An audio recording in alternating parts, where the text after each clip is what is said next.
Hello. Good to see you again. Hopefully it's good for you to see me again.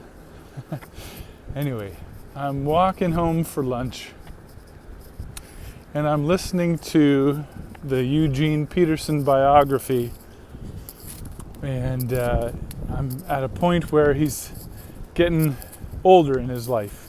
He's always had a lifelong pursuit of holiness and attempting to really live for the Lord. And as he enters into these final years, he says something to the effect of he needs to learn how to be a Christian again as a dying person. And that made me think about how each stage of life we have to, in some ways, relearn how to be a Christian, how to follow Jesus in the phase of life that we're in.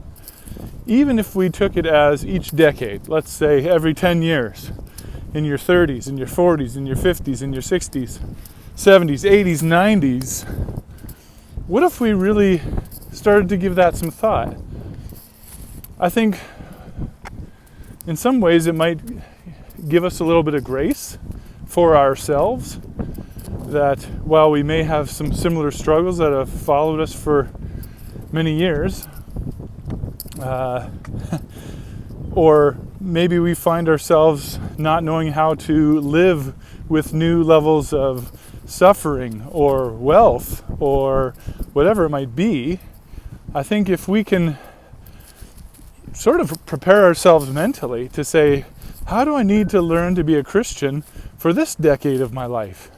Or for this season of my life, when we move to a new area or have a new job or something like that. There's a whole new way that we have to learn how to follow Christ.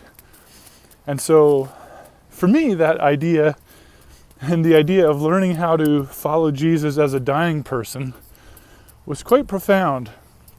And I wanted to share that with you. And I hope that you find some encouragement today in that if you are a follower of Jesus, perhaps you find yourself not knowing how to do that in the phase of life you're in, or in the age or stage of life you're in, or in the new job that you're in.